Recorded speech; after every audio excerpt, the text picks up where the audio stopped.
quand j'ai préparé ce voyage et que je suis tombé sur l'histoire de cet homme, pour moi c'est devenu une évidence. Ça devenait le pèlerinage de ce voyage. Alors aujourd'hui je vous emmène dans un cimetière où je vais vous raconter son histoire. C'est à peu près à 300 km d'ici. On y va.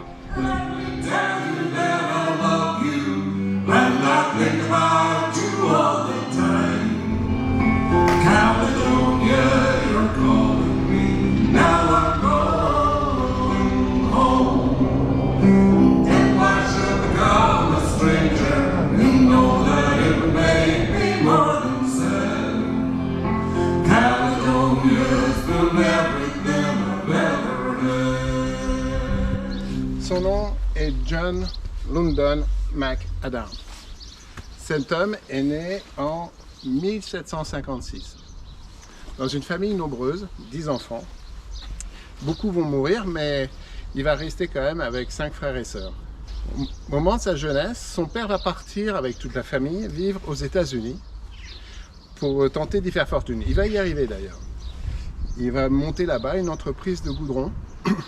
Alors le goudron, il faut savoir que c'est pas ce qu'on imagine. Hein. Le goudron, en fait, c'est de l'ébullition de sève de bois. On racle la croûte et cette croûte-là, c'est le goudron. À cette époque-là, le goudron servait essentiellement pour calfeutrer la cale des bateaux. C'est-à-dire qu'on appliquait le goudron sur l'ensemble de la cale des bateaux. Ça le rendait étanche et le bois ne pourrissait pas. Donc voilà dans quel cadre notre cher John a vécu. Il a vécu toute sa jeunesse, toute son enfance, toute sa jeunesse, son adolescence et son début de vie d'adulte. Tout a changé au moment où les Américains ont souhaité l'indépendance par rapport à l'Angleterre. Donc ça a eu la guerre d'indépendance. Les Anglais, dont lui il faisait partie, ça s'appelait les royalistes, ont perdu la guerre d'Amérique. Et suite à ça, il avait à peu près une trentaine d'années. Il a dû fuir les États-Unis d'époque parce qu'ils étaient assez mal vus, les royalistes étaient assez mal vus de rester sur place. Donc il revient en Écosse. Il revient ici, dans cette ville de Moffat, en Écosse. À son retour d'Écosse, il n'avait plus grand-chose, enfin il avait quand même une grosse partie de la fortune de son père qu'il a hérité, et juste un savoir-faire sur ce traitement du goudron. John, arrivé ici, il se rend compte de l'état de la situation économique, qui n'était pas terrible, et surtout industrielle et des infrastructures. Et il se met à réfléchir sur un process pour pouvoir rebondir et recréer une nouvelle vie, une nouvelle société. Il réfléchit surtout sur un process de fabrication des routes de façon un peu plus industrielle et durable surtout. Il faut savoir qu'à l'époque, quand même, les routes, c'était juste des chemins. Hein, c'était des chemins cabossables qui étaient de temps en temps comblés par du sable au fur et à mesure que la pluie arrivait et creusait tout ça. Et donc lui, il réfléchit à un process et il imagine, et ce qu'il va mettre en place et qui va être un succès phénoménal, c'est-à-dire de racler ce système cabossable, de rajouter du gravier calibré, très industrialisé, qu'il va lui-même créer. Par-dessus de mettre du sable qui va s'infiltrer entre les roches et entre les pierres et le tout tasser. Seulement, là où il est fort, c'est qu'il fait tout ça en une journée. C'est-à-dire qu'il y a une équipe qui arrive, qui racle, suivie d'une autre équipe qui étale de nouveau épaisseur de pierre, suivie d'une autre équipe qui rajoute une épaisseur de sable et suivie d'une équipe qui va tasser le tout. Tout ça se fait en continu. Et c'est une technique qui existe déjà à l'heure actuelle. Quand on voit comment se font les routes à l'heure actuelle, c'est une seule et même machine qui racle, qui rajoute l'enrobage et ainsi de suite, et qui après derrière, les rouleaux viennent tasser.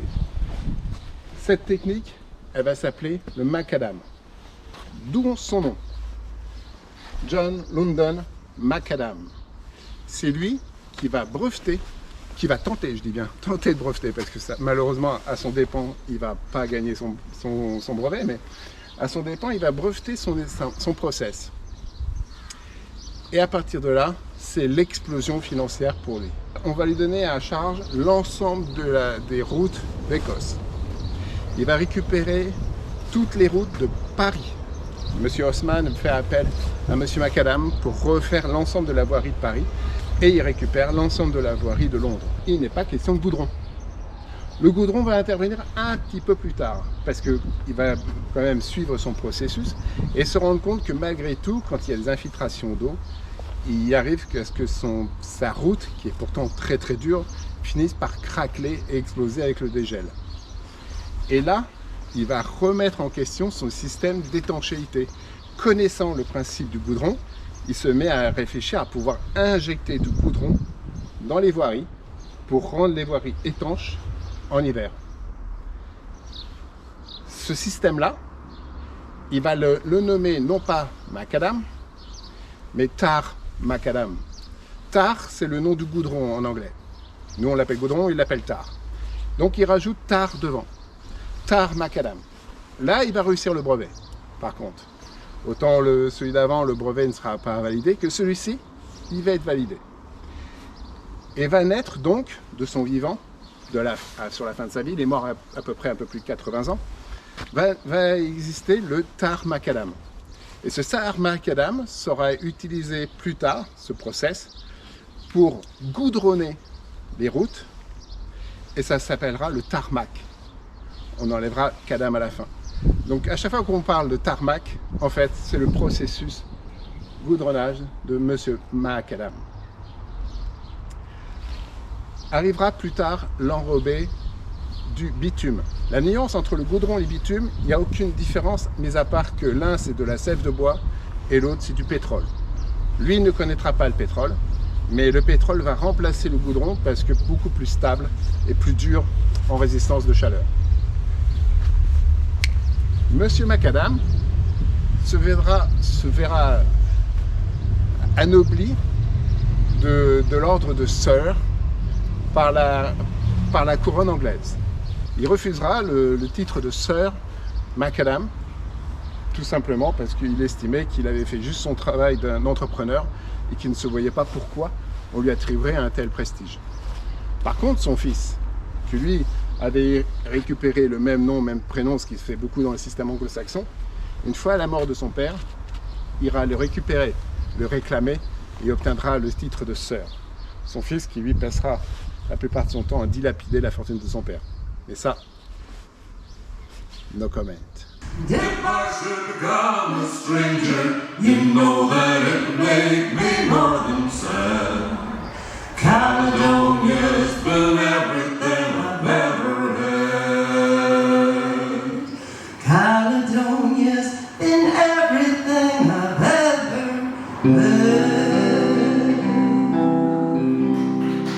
C'est sur les hauteurs d'Édimbourg que mon voyage se termine. Dans quelques jours, je vais reprendre la route direction la France. Merci à l'Écosse de m'avoir offert d'aussi beaux paysages et d'histoires à raconter.